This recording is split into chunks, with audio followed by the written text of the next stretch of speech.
우리에게 주시는 하나님의 말씀은 빌립보서 1장 20절에서 26절 말씀입니다. 빌립보서 1장 20절에서 26절 말씀입니다. 나의 간절한 기대와 소망을 따라 아무 일에든지 부끄러워하지 아니하고 지금도 전과 같이 온전히 담대하여 살든지 죽든지 내 몸에서 그리스도가 존귀하게 되게 하려 하나니 이는 내게 사는 것이 그리스도니 죽는 것도 유익함이라. 그러나 만일 육신으로 사는 이것이 내일의 열매이진데 무엇을 택해야 하는지 나는 알지 못하노라. 내가 그들 사이에 끼었으니 차라리 세상을 떠나서 그리스도와 함께 있는 것이 훨씬 더 좋은 일이라 그렇게 하고 싶으나 내가 육신으로 있는 것이 너희를 위하여 더 유익하리라. 내가 살 것과 너희 믿음의 진보와 기쁨을 위하여 너희 무리와 함께 거할 이것을 확실히 아노니 내가 다시 너희와 같이 있으므로 그리스도 예수 안에서 너희 자랑이 나로 말미암아 풍성하게 하려 함이니라. 이 말씀은 살아계신 하나님의 말씀입니다. 저희가 오늘과 다음 주에 이어서 그 비전에 대한 설교를 했으면 좋겠습니다. 한 2년 전 저희들이 교회에서 우리 한 1년여 정도를 준비해서 비전을 마련했었습니다. 그 중에 오늘은 삶 속의 말씀을 실천하는 제자라는 제목으로 말씀을 전하려고 합니다. 연말 이때쯤이면 다시 한번 저희들이 우리가 목표하는 갈보리 교회의 방향을 다시 한번 깨닫고 이쪽으로 다 같이 나가야 되겠다라고 하는 마음을 다잡는 시간이 되기를 원합니다. 빌 하이벨스 목사님이라는 분이 말씀하셨습니다. Vision leaks. 우리가 나아가고자 하고는 그 비전이 시간이 지나게 되면 물이 새듯이 새어버린다라고 말씀하셨습니다. 늘 우리 가운데에 다시 한번 이 갈보리 교회 공동체가 우리 교회만 하는 건 아니지요. 다 모든 교회들이 해야 될 것이지만 우리의 언어로 우리가 선택한 그러한 비전입니다. 이러한 것들을 새롭게 받아들이며 우리 교회가 비전으로 뭉쳐진 교회가 되기를 기원합니다. 다음 한 주 동안에는 2번과 3번 비전을 가지고 같이 나누도록 할 것입니다. 삶 속의 말씀을 실천하는 제자. 우리 교회는 제자화를 제1의 비전으로 삼는 교회입니다. 제자를 양성하는 교회가 되기를 원합니다. 그래서 여러 가지 프로그램들을 만들었습니다. 그리하여 예수 그리스도의 제자가 이 교회에서 양성되고 육성되고 더 헌신되는 제자가 되기를 바라는 마음이 간절합니다. 그런데 이 제자란 것이 과연 무엇인가 저희들이 한번 생각해 보게 되기를 원합니다. 제가 말씀을 나누기 전에 저희들 지난 제자화 프로그램에 참여하신 두 분의 우리 전재옥 집사님하고 이혜정 집사님 매스컴을 타시게 되셨습니다. 두 분께서 그 프로그램에 참여하시면서 전해주시는 그러한 간증, 인생이 드라마틱하게 바뀌었다라고 하는 간증이 아니지만 조그맣게 이 제자화 프로그램에 참여하면서 나타나신 그러한 그 은혜들을 잠시 나눌 때에 저희들이 보도록 하겠습니다. 매스컴에 등장해야 되는데 다른 사람이 왜 나왔을까 생각하시는 분도 혹시 있을지 모르겠습니다. 저한테 나중에 얘기하시면 언제든지 인터뷰해드리겠습니다. 저희 교회에서 제자화 프로그램을 여러 가지를 저희가 진행하고 있습니다. 말씀드렸던 것처럼 우리 교회가 목표하는 제1의 그런 어떤 해야 될 가장 중요한 본질적인 것이라 생각하고 있습니다. 먼저 새가족이 오시면 한 4주 동안 저와 같이 또한 그 새가족 부원들과 함께 시간을 나누고요. 교회 완전히 정착하시기 이전까지는 새가족을 졸업하신 분들이 같이 앉아서 식사하시고 또 교제를 나누며 사랑과의 관계를 맺습니다. 그 이후에 이 순서대로 꼭 해야 되는 건 아니지만 신앙에 여러 가지 그 도움을 줄 수 있는 그러한 프로그램들을 저희가 제공하고 있습니다. 1:1 제자 양육이라고 하는 프로그램은 지금 우리 교회에서 한 50명에서 60명 정도가 저희가 진행하고 있는데요. 1:1로서 목회자가 관여하는 게 아니라 먼저 배운 평신도들이 같이 삶을 나누는 과정입니다. 16주 동안 삶을 나누게 되면서 정말 영혼과 영혼이 만나게 되고 같이 웃고 같이 우는 정말로 귀한 영적인 1:1 삶이 나눠지게 됩니다. 그러면서 말씀을 두고 같이 두 영혼이 만나게 될 때에 주님의 그 손길을 경험하는 그러한 그 프로그램이 1:1 제자화 과정입니다. 이 과정은 기독교의 가장 기본적인 교리들을 저희들이 새기는 그러한 과정이고요. 다 안다고 생각하여도 늘 새롭게 말씀 가운데에서 이 1:1 제자 과정을 하게 되면 가장 중요한 것들을 확실히 짚고 넘어갈 수 있는 좋은 그러한 과목이 됩니다. 이후에 저희들이 권면하고 있는 프로그램은 성경의 파노라마입니다. 파노라마라고 하는 것처럼 디테일로 들어가지는 않지만 전체적인 비유를 가질 수 있게 하는 프로그램입니다. 6주 과정, 구약과 신약을 보면서 이 성경의 전체적인 맥락을 집어나가는 그러한 프로그램이라고 볼 수가 있습니다. 그 다음 저희들이 새롭게 신설한 프로그램인데요. 그것은 성경 통독반입니다. 성경 통독반은 약 6개월의 과정으로서 우리들이 교회를 다녀도 성경을 처음부터 끝까지 읽지 못하는 경우가 참 많이 있습니다. 올해 시작했고요. 한 지금까지 20여 번의 분들이 성경 통독을 적어도 한 번 이상은 하신 걸로 제가 알고 있습니다. 그런데 이 성경 통독이 참 어렵습니다. 그런데 혼자 하는 것보다는 같이 팀이 돼서 하게 되면 성경 통독을 끝까지 할 가능성이 높습니다. 그래서 6개월 동안 성경을 통독하고 또한 이에 대해서 잘 모르는 것들을 우리 지금 현재는 박성할 목사님께서 그것을 인도해 주시면서 성경 통독하는 과정입니다. 그 다음 제가 담당하고 있는 제자라고 하는 프로그램인데요. 제가 우리 교회에 오자마자 9월서부터 시작해서 지금까지 한 약 200여 명 넘는 분들이 수강을 했는데요. 뭐 제대로 했는지 모르겠어요. 첫 해는 한 100명 넘게 참여해가지고 저도 뭔지도 모르고 이렇게 진행을 했었는데 이 제자 과정은 굉장히 중요합니다. 34주, 35주에 걸쳐서 성경의 약 70%를 읽으며 성경만 읽는 것이 아니라 그 시대, 역사적인, 문화적인 그리고 더 중요한 신학적인 배경을 저희들이 다 이해하면서 성경을 제대로 한번 이해해 볼 수 있는 그러한 과정입니다. 이 위에도 선택 세미나 과목들이 있고 외부 영성 프로그램들이 있습니다. 아버지 학교, 어머니 학교, 또한 트레스디아스라든지 이러한 그 영성 수련회 같은 것들을 통하여 하나님과 만날 수 있는 프로그램을 현재까지 제공하고 있습니다. 이러한 과정을 통해서 저희가 이루고자 하는 것은 제자가 되는 교회들, 그저 일주일에 한 번씩 습관 따라 나오는 그러한 영적인 동력이 없는 그러한 종교인이라기보다는 말씀에 근거해서 삶의 중심이 전적으로 주님께 헌신되어져 있는 제자들을 육성하는 교회, 그것을 표현해서 저희들이 삶 속에 그저 말씀을 듣는 것으로 끝나는 게 아니라 말씀을 실천하는 제자들을 육성시키는 교회다라고 하여 저희들이 기도를 하고 있습니다. 그렇게 프로그램을 진행하고 있습니다.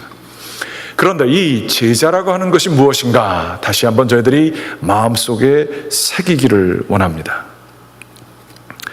제자라고 하는 것은 무엇일까요? 많은 경우 주님께 이렇게 저희들이 교회 나올 때 많은 사람들이 믿지 않는 사람들도 하는 얘기가 교회 다니더니 사람 변했다라고 하는 이야기를 기대하고 또 교회 다니는 사람이 왜 저래라고 하는 말 속에 들어있는 것처럼 인간의 삶이 변화되는 것들을 다 기대합니다. 교회에 처음 나올 때 우리들이 그러한 것들을 바랍니다. 그런데 참 마음대로 되지 않지요. 그러면 어떻게 이 변화되는 과정이 일어날까요? 무엇을 하면 그러한 변화가 일어날까요? 많은 경우 예수를 믿는다고 하고 자신이 기독교인이라고 얘기할 때의 첫 번째, 예수께서 가르치신 그 말씀에 지적으로 그렇다고 생각한다라고 하는 지적인 동의 혹은 동조하는 게 기독교인이라고 생각할 때가 참 많이 있습니다. 그러나 조금만 생각해보면 알 수 있는 것처럼 그러한 지적인 동의는 매우 제한적이고 표면적인 기독교인의 모습이 아닐 수 없습니다. 혹은 많은 성경 공부를 통해서 교인들이 생각할 때 참된 제자라고 하는 것은 정확한 교리와 성경의 말씀을 해박하게 아는 것이 제자라 이렇게 오해할 수 있습니다. 성경을 연구하는 것처럼 귀중한 신앙의 훈련이 없습니다. 그렇지만 정확한 교리나 해박한 지식이 제자를 만들지는 않습니다. 제자됨은 이러한 외적인 정보나 교리에 동의하는 지적인 행위가 결코 아닙니다. 제자됨이라고 하는 것은 우리가 다 알듯이 내면적인 것을 의미하는 것입니다. 그러면 내면적인 것이라고 할 때 어떤 것일까요? 또 아닌 것을 세 번째로 한번 생각해 보게 되면 혹 저희 목회자들이 잘못 얘기하게 되면 이런 것들만 독려할 때가 있습니다. 교회 일을 많이 하는 것, 교회에서 있는 행사들에 열심히 참여하는 것, 이런 것들이 매우 귀중하고 남들에게 정말 교회의 그 사명을 잘 감당하게 하는 그런 충성된 사람들이 필요합니다만, 행사나 교회 일 자체에 충성하는 것, 그것이 그 사람을 제자로 만들지는 않습니다. 그것 또한 외면적인 것입니다. 독자들은 얘기하기를 특별한 상태의 영적인 체험을 하는 것을 제자됨이라고 이해할 때가 있습니다. 황홀한 체험을 많이 하면 할수록, 기적을 많이 체험했으면 체험했을수록 제자가 되었다, 하나님을 아는 사람이라, 이렇게 착각할 수가 있습니다. 이 네 가지 모든 것들은 굉장히 중요한 신앙의 덕목들입니다. 그러나 그 자체가 제자를 만드는 그 길이 되지는 않습니다. 제자가 되었을 때에 이러한 것들이 다 자연스럽게 일어나는 부수적인 것이지만, 깊은 곳에서의 하나님의 말씀에 따른 변화, 이것을 이러한 네 가지가 이루지 않는다 하는 것이죠. 교회에 충성하는 것도 매우 중요한 일이고 그 자체로 선한 것이며, 기적을 체험하고 황홀한 경험들을 하고 혹은 방언을 하고 이러한 것들도 굉장히 귀중한 경험들입니다만, 진정한 제자는 과연 그럼 누구인가라고 하는 것입니다. 많은 경우 이러한 것들로 저희들이 오해할 때가 있습니다. 그런데 우리들이 아는 것처럼 겉모양만, 무늬만 교인인 경우가 있는 거예요. 오히려 교회 일에 충성하는 것이, 그것 때문에 자기를 굉장히 높게 생각하기 때문에 영적인 교만과 위선이 더 드러날 때가 있고요. 기적을 체험했거나 방언을 체험했다는 이유 때문에 굉장히 영적으로 자기들이 특권층처럼 생각할 때가 있으며 남들을 정죄할 때가 있습니다.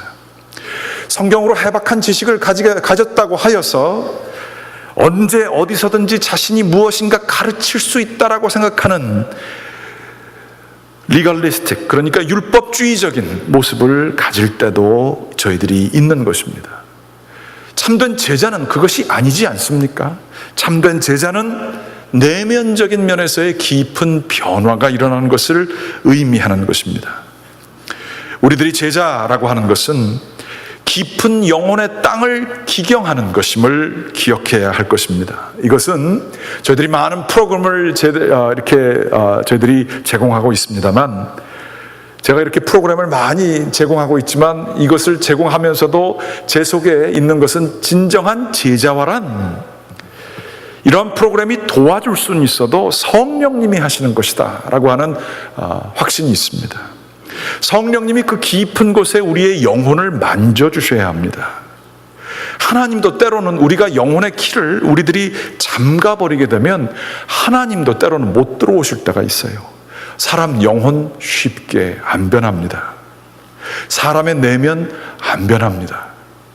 그러나 우리들이 하나님의 은혜를 사모하고 갈구하게 될 때에 우리의 내면은 제자됨을 입을 수 있게 될 수 있으며, 하나님께서는 우리를 온전히 변화시킬 수가 있습니다. 예수 그리스도께서는 이 제자화에 대해서 어떻게 말씀하셨는가 저희들이 한번 생각해 보고자 합니다. 무엇이 과연 제자됨인가? 성경에 누가복음 14장 28절서부터 33절까지의 말씀에 이런 말씀이 쓰여져 있습니다. 너희 중에 누가 망대를 세우고자 할진대 자기의 가진 것이 준공하기까지에 족할는지 먼저 앉아 그 비용을 계산하지 않겠느냐? 그렇게 아니하여 그 기초만 쌓고 능히 이루지 못하면 보는 자가 다 비웃어 이르되 이 사람이 공사를 시작하고 능히 이루지 못하였다 하리라. 또 어떤 임금이 다른 임금과 싸우러 갈 때에 먼저 앉아 1만 명으로서 저 2만 명을 거느리고 오는지를 대적할 수 있을까 헤아리지 아니하겠느냐? 만일 못할 터이면 그가 아직 멀리 있을 때에 사신을 보내어 화친을 청할지니라. 이와 같이 너희 중에 누구든지 자기의 모든 소유를 버리지 아니하면 능히 내 제자가 되지 못하리라. 이 33절의 말씀입니다. 제자가 된다라고 하는 것은 먼저 섣부르게 시작할 일이 아니라 예수님이 친히 말씀하고 계세요. 제자는 반드시 대가가 있어야지만 제자가 될 수 있다라고 하는 거예요. 세상에 여러 가지를 가지고 그리고 또 제자됨도 이루어지는 것이 아니라 전적인 나의 소유, 여기서 소유라고 하는 것은 나를 나되게 하는 귀중한 모든 것들을 의미합니다. 물질적인 소유만이 아니고요. 내가 나로서 자존심을 지켜줄 수 있는 모든 것들, 이 모든 것들을 버리고 그 세상적인 것들, 나의 그러한 어떤 외면적인 것들과의 관계를 다 버리고 오로지 하나님과의 관계만을 가장 중요한 것으로 생각하는 이 제자, 이 정체성을 가지게 될 때에 제자가 될 수 있다. 예수님께서는 얘기하시는 것이죠. 제자도의 대가 넘버 원은 바로 자기 자신을 규정하는 모든 것들을 내려놓는 것입니다. 같은 말씀으로 25절과 26절을 같이 좀 보여주시면, 누가복음 14장 25절 26절에는 이런 말씀이 쓰여져 있습니다. 수많은 무리가 함께 갈새 예수께서 돌이키사 이르시되 물은 내게 오는 자가 자기 부모와 처자와 형제와 자매와 더욱이 자기 목숨까지 미워하지 아니하면 능히 내 제자가 되지 못하고 라는 말씀이 쓰여져 있습니다. 바로 우리들이 이 제자가 무엇인가 두 가지로 생각해 볼 수 있는데, 첫 번째 것이 자기 자신이 귀하게 생각하는 모든 것들을 내려놓는 것을 의미한다라고 하는 것입니다. 그러니까 이게 우리 표어로 쓰여진 제자라는 말이 상당히 위험한 얘기예요. 굉장히 무서운 이야기도 합니다. 특별히 이 말씀을 제대로 이해하지 못한 상황 속에서 기독교의 종교가 한국에서는 오해받았던 적이 있어요. 불효하는 종교다, 부모를 버려야 된다, 미워해야 된다, 이런 거 가르친다라고 오해한 경우가 있습니다. 여기서 그런데 미워한다는 얘기는 히브리식 과장법의 표현입니다. 미워한다는 얘기는 덜 사랑한다라고 하는 그러한 표현에 가까운 것이지요.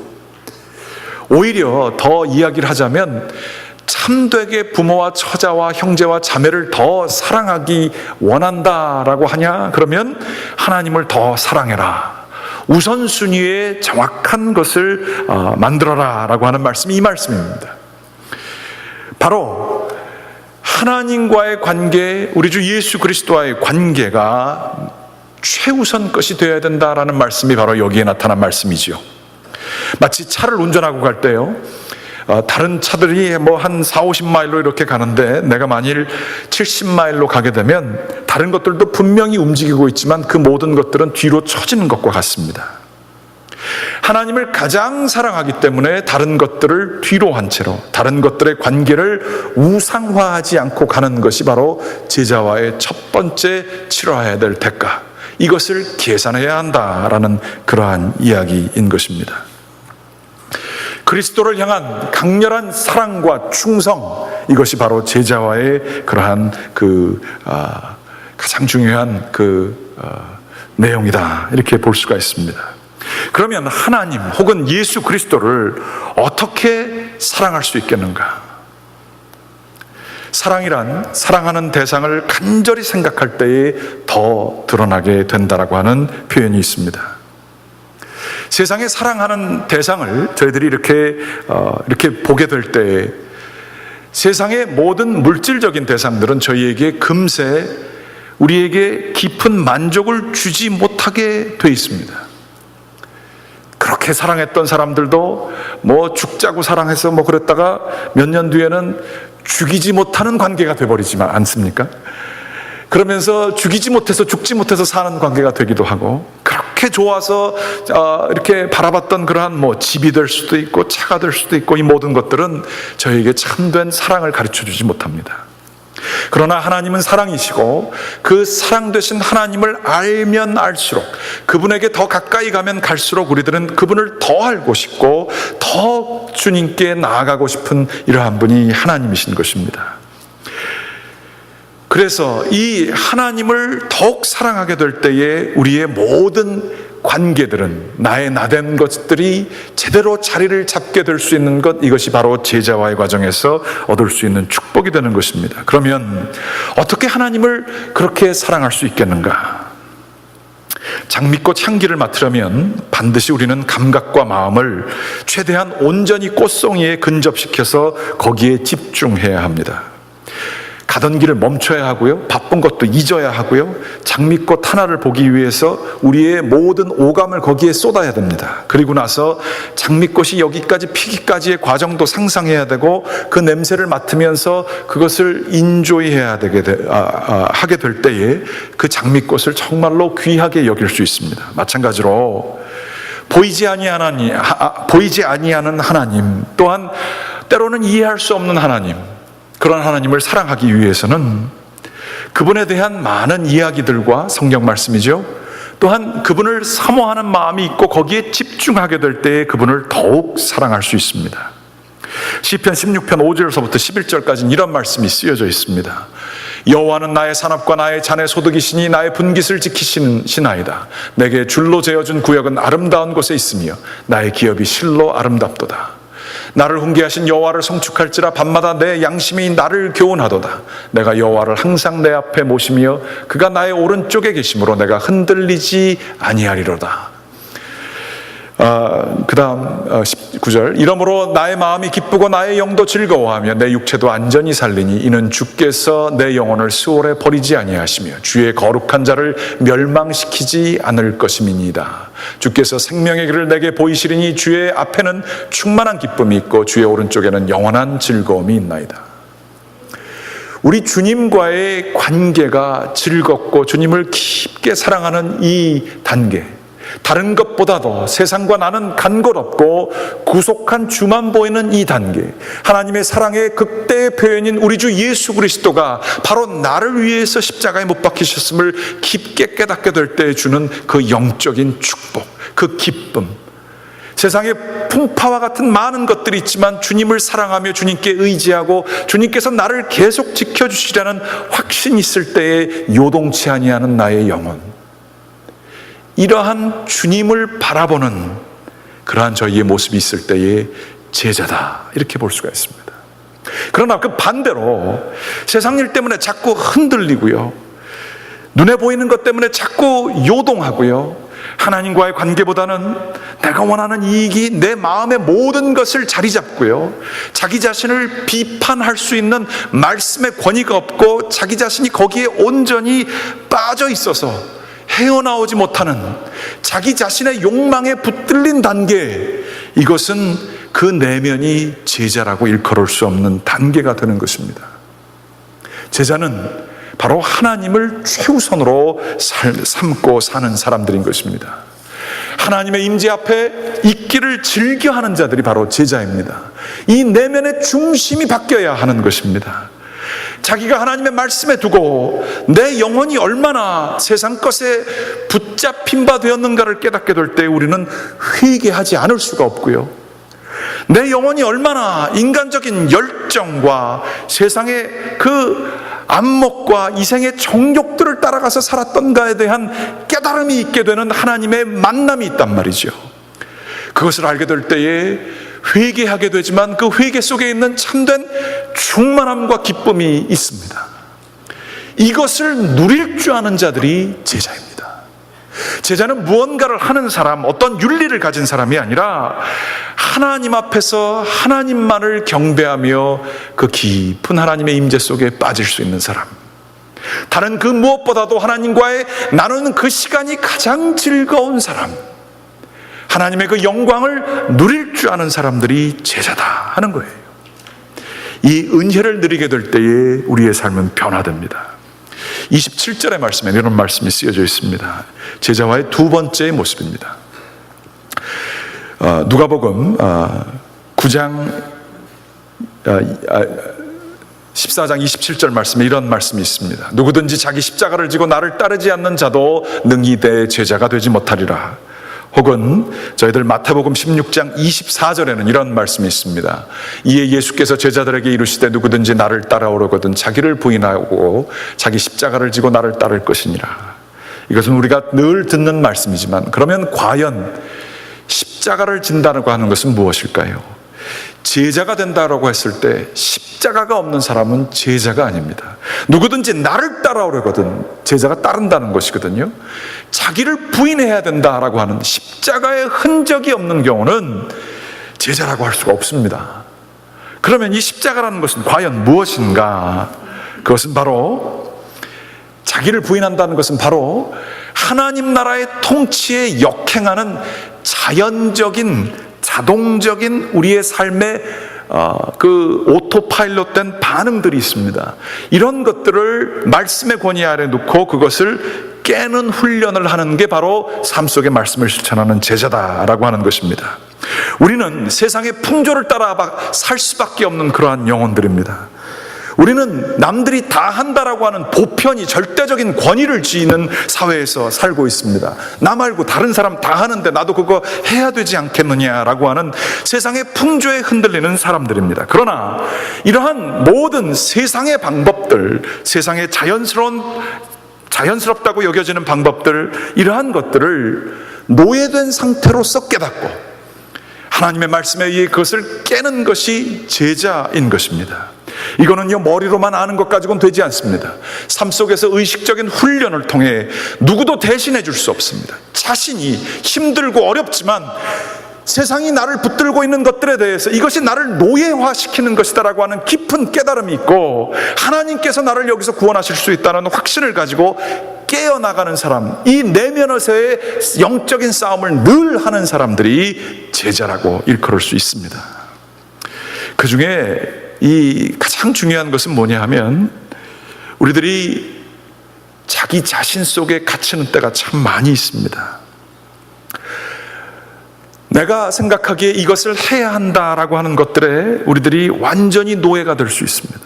왜 해야 되는지에 대해서 깊게 생각하지 아니하고 정신없이 그것을 해야 한다라는 당위성의 노예가 될 수가 있습니다. 그리고 반드시 빨리 해야 되고 시간의 노예가 될 수 있습니다. 또한 내가 해야 합니다. 그러한 생각 속에 노예가 될 때가 참 많이 있어요. 그러면서 우리들은 그것에 붙들려서, 인간적인 열정에 붙들려서 살아갈 때가 있습니다. 그런데 이러한 모든 우리를 불안하게 하고 우리를 막 움직이고 세상의 것들이 우리를 좌우하는 것들을 내려놓는 연습을 하고 온전히 하나님께서 우리를 움직이실 때까지 기다릴 줄 아는 그러한 깊이가 있는 신앙인들이 제자라고 볼 수가 있습니다. 그러려면 우리들은 고독과 침묵 속에서 살아야 합니다.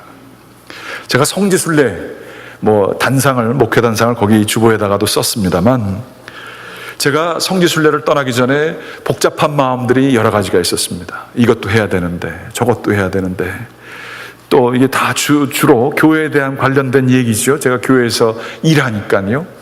그러면서 이게 이렇게 돼야 되는데 저게 저렇게 돼야 되는데, 이러한 마음, 어떤 길로 가야 되나, 이러한 복잡한 마음을 가지고 제가 성지순례를 갔었습니다. 그러면서 저를 움직이는 열정과 제 본능이 저를 움직이는 것과 계속해서 싸우는 과정 속에 있었습니다. 하나님 보시기에 옳은 것을 좀 가르쳐 주십시오. 그러면서도 불편한 마음들을 어떻게 해야 되나라고 하는 그런 것들이 있었습니다. 아까도 말씀드렸습니다만, 성지순례를 하면서 수천 년 동안 거기 서 있던 그 건물들, 그 돌들을 제가 봤습니다. 수천 년 동안 이디오피아, 에집트 기독교인들에 대한 이야기를 듣게 되었습니다. 얼굴이 검었고요. 그런 사람들이 기독교인으로 존재한다는 사실조차 알려지지 않은 채로 수천 년을 주님 앞에서 무슬림의 박해가 있었음에도 불구하고 신앙을 지켜왔던 사람들이 있습니다. 그분들을 이렇게 볼 기회가 있었어요. 그 시간, 수천 년이라는 시간을 뛰어넘어서도 충성되이 서 있는 그 돌들, 그 영혼들을 바라보게 될 때에 제 영혼 속에 깊은 동요가 있었고 자유함이 있었습니다. 아, 이런 거구나.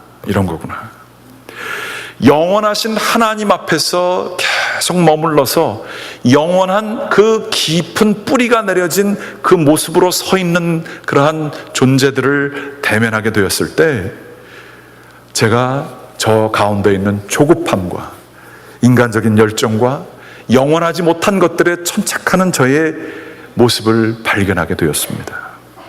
그러고선 참 자유해지게 되었습니다. 집착하지 않게 되었습니다. 그러면서 하나님께서만이 주실 수 있는 평안함이 저를 붙들어 주시는 은혜를 경험하게 됐습니다. 성지순례 꼭 가시기 바랍니다. 그러면서 제가 어떤 분이 어떤 목사님께서 갓 은퇴하신 목사님이 다른 은퇴하신 목사님들의 얘기를 전달해 주시는 얘기가 있었는데요. 아, 이런 거겠구나. 제자화 된다는 내면의 중심의 변화는 이런 거겠구나 생각하는 그러한 말씀을 나누고 말씀을 마치도록 하겠습니다. 어느 두 목사님이 가까운 곳에 서로 목회를 하면서 지냈다고 합니다. 이쪽 교인이 저쪽 가기도 하고 이쪽 교인이 저쪽으로 옮겨가기도 하고요. 평생을 지내면서 동료로서 지내기도 했지만 불편한 애증의 관계가 오래되었다고 합니다. 자신들의 열정을 가지고 목회하기도 했고 자신들의 욕망을 가지고 목회하기도 했던 그러한 상황 속에 있었다는 것입니다. 그런데 이 한쪽 편에 계시던 목사님이 은퇴를 앞두고 갑자기 병에 걸리셨고요. 암에 걸리셔서 굉장히 고생하신다는 얘기를 듣고 이 상대편 목사님이 한번 찾아가 봐야 되는데 그러면서 연락을 했지만 연락이 안 돼서 가지 못했던 그런 상황이 있었습니다. 어느 날 이쪽 목사님이 이 다른 쪽 목사님에게 전화를 걸어서 나 많이 아픈데 신방 좀 와줘요 그런 얘기를 들었답니다. 그리고 이 목사님이 신방을 갔답니다. 서로 말 안 해도 수많은 오랫동안의 역사를 가지고 있는 서로의 그 깊이를 싫어하기도 하고 또한 인정하기도 하고 아주 그런 애매모호한 관계 속에 있었던 그러한 분들인데 하나님께서 부르셔서 떠나기 전에 이 목사님이 그 다른 목사님한테 하나님 앞에서 그것을 해결하고자 하는 신앙의 모습이 있었던 거예요. 첫 번째 보자마자 한다는 말씀이 이런 말씀이었답니다. 미안해 그렇게 얘기했더래요. 뭐가 미안한지 왜 미안한지 얘기를 안 하셨기 때문에 듣는 목사님이 이건 뭐가 미안하냐 그러고서 왜 그런 소리를 하냐 그런 소리 하지 말라고 그렇게 얘기를 하는데 그윽한 눈길로 쳐다봤다는 것입니다. 그리고 이런저런 얘기를 하다가 갑자기 이 돌아가실 목사님이 용서해 줘 그렇게 얘기를 하시더래요. 이때는 이 목사님이 조용하게 되었답니다. 아 그래 내가 이분을 참 사랑하지 못했었구나. 그 영혼을 내가 바라보지 못했었구나. 눈에 보여지는 것들에만 천착하고 있었고 눈에 보여지는 것 때문에 수십 년을 살았는데 그 깊이를 내가 못 봤구나. 그런 어떤 깨달음이 왔었던 것 같아요. 그래서 서로 말을 못하고 가만히 오래 그렇게 그 자신을 부르시는 하나님의 부름 앞에서 두 분이 있다가 마지막으로 떠나기 전 그 돌아가신 목사님이 이 말씀을 하셨답니다. 나 잘 보내줘 그렇게 얘기를 하셨대요. 잘 보내줘. 우리를 붙들고 있는 세상의 풍파들이 있습니다. 우리가 가지고 있는 열정들이 있습니다. 내가 해야 되는 여러 가지 일들이 있습니다. 내가 옳다고 생각하는 많은 것들이 있습니다. 우리들이 그것에 붙들려서 살 때가 참 많이 있어요. 그게 나 자신을 규정한다고 생각하면서 그것들을 귀하게 여기면서 살아가는 것들이 많이 있습니다. 그러나 우리의 하나님은 영원하신 분이십니다. 오늘 말씀에서 보여진 것 같이 바울 선생님이 내 안에 사는 것은 오직 그리스도니 내가 죽든지 내가 살든지 모든 것이 유익하다. 내가 차라리 주님과 함께 하는 것이 훨씬 더 좋으나 내가 너희들과 함께 하는 것은 바로 나를 통한 내 안에 있는 그리스도가 너희들과 함께 나눠지게 되기를 원한다라고 하는 말씀이 있습니다. 이게 바로 참된 제자도의 핵심인 것입니다. 내면에 있어서의 그리스도를 가지고 이 세상을 살아가는 것입니다. 죽는 것이 전혀 두렵지 아니하고 이 눈에 보여지는 것들이 아니라 그 뒤에 있는 영혼들을 불쌍히 여기는 마음으로 자기의 모든 것들을 내려놓고 긍휼한 마음으로 품어 안을 수 있는 것, 이 내면의 깊은 변화, 이것이 제자도의 핵심입니다. 여러분, 영원 앞에 서신 적이 언제십니까? 영원한 그 변하지 않는 저변에 흐르는 하나님께서 우리를 사랑하신다는 그 십자가의 메시지를 선명하게 들으시며 그 십자가의 메시지의 그 리듬에 우리의 몸을 맡기고 자유로운, 죽음도 두렵지 않은 자유로움을 누리신 적이 언제십니까?